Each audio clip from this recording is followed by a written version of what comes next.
Welcome to the Humble Healer podcast. And today I will talk about the part two of the sleep series, how to get a restful sleep.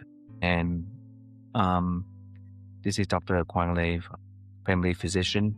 And thank you for tuning in. And previously on episode one, I talked about sleep, how to approach it in a way that only holistically so that you can have a system that allow for consistently restful night sleep, but building from the foundation based on existing basically on the rest and digest system, the parasympathetic nervous system throughout the day as you wake up in the morning and maintain that throughout the day. And that will be the foundation for good night's sleep, as well as some practice to when you wake up in the middle of the night, practice the principle of acceptance and commitment and not fighting to go back to sleep. Some principles about sleep, general principles that we can put into practice. And now we can put the lessons into practice for restful night's sleep. Number one, in the mornings, learn to wake up without an alarm, which signals that we do not have enough sleep. Use our biological clock and make sure that you also have a good, easy to see clock in the bedroom right next to your bed. So that way you do not oversleep. If you give yourself enough time to sleep, then you should be able to wake up at the time that you are planning for. That's the goal. Obviously, it takes time and practice, and you don't want to oversleep. So make sure that if you're confident about this and practice the day that you don't have to go to work. And then waking up 1 hour earlier than before in the past, we usually just leave ourselves just enough time, which means that not enough time for a million things to do in the morning. Why is it important? Because you wake up and you go from 0 to 60s and you immediately put yourself in the fight or flight mode. And then you're going to have to work yourself out of that without a conscious effort to reset that mode.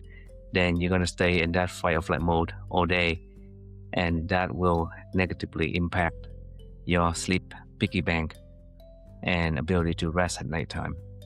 So start the day 1 hour earlier gives you time to establish the rest and digest mode and start your day with peace and tranquility with minimal stimuli, social media, electronics.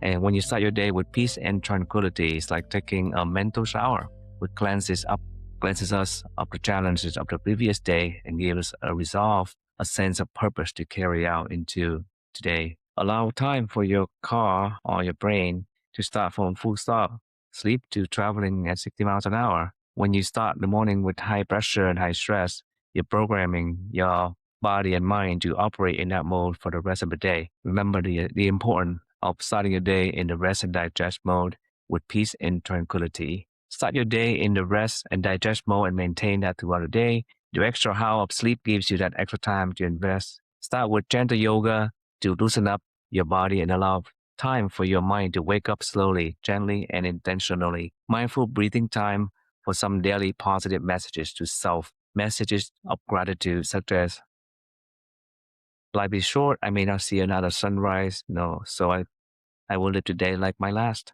I'm grateful to observe how the rays of morning sun penetrate my windows. Message of acceptance such as, there will be resistance, obstacles, and challenges today, and I welcome and accept them. I cannot control what life brings, but I can control how I show up.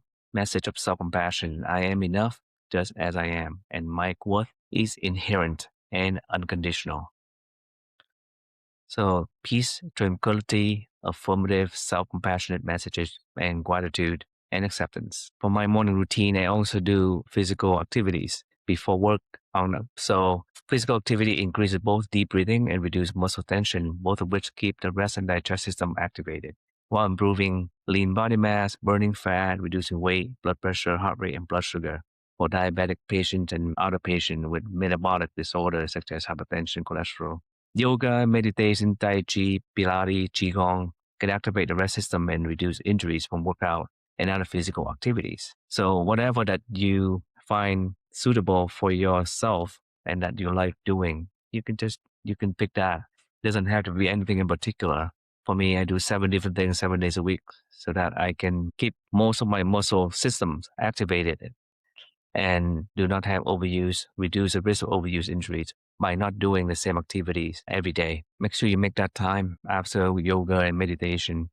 And now that you have devoted that extra power hour for your morning to earn that positive energy, sleep credit in your sleep piggy bank, as well as start your day in the rest and digest mode. It's time to start your day and be ready for whatever life will throw at you. Now, if you go to work for a day shift, during the shift, focus on maintaining the rest and digest mode, which will allow you to consistently earn sleep credit for your sleep piggy bank to use later tonight. Practice the messages that you gave yourself earlier. I am enough as I am with my inherent worth, for example. Pace yourself. The shift is a marathon, not a race. Do not neglect lunch, dinner, snack breaks, water breaks, which also gives your body an excuse to get out of that chair to loosen the musculoskeletal system, enhance your circulation, improve your cardiovascular health. Consider adding some electrolytes to help optimize the water break, such as magnesium and zinc especially. All these help reduce chance of being awakened at nighttime. Also, water, snacks, and snack lunches reduce chance of nighttime hunger so that you do not have to have a big meal, which can also affect sleep adversely, as well as your overall health and metabolic state overall with that big meal. Be aggressive with water consumption till around 4 p.m. and slow down a little bit until around 2 hours before bedtime and no fluid after that. I learned from a urologist that if you stop drinking 2 hours before bedtime, you stop your kidneys from making more urine and filling up your bladder. So that way it reduces the chance of waking up at nighttime. That's my hydration plan. One way to tell if you're adequately hydrated is to wash your urine. If there's a good amount of urine and it's clear, then you know that you're well hydrated. But if it's dark and you only had a little bit of urine and you don't have to pee that often, then you know that you need to fill up the tank more. Another way to stay on a rest and digest mode, remember that I cannot control what life brings, but I can control how I respond. So and also today there will be resistance, obstacles, and challenges, and I welcome and accept them. So if you come to work or any sort of environment with that state of mind, when challenges arise, you are ready, you accept because you know that could happen any day. And when there's a negative encounter or interaction, don't let that experience ruin your whole day. Think about all the connections you make with other people, coworkers, patients. So talk to your colleagues about that negative interactions. Step aside and take 10 deep breaths to reset yourself and come back. The breaths are very effective too to reset yourself back in the rest and digest mode. If there are coworkers that have not particularly treated you well, you can choose not to engage with them. You do not have to avoid, but to be kind and courteous because that is your standard. And be assertive at all times. Kindness and assertiveness are not mutually exclusive. I love the idea of having a wellness room at work to allow one to decompress and reset back to the rest and digest mode. I believe Google has more parts for employees to meditate and decompress midday to enhance efficiency. We could use a light dimmer, electric candles, and small speakers for some meditation sounds. All of these deactivate the fight or flight mode. Now the evening.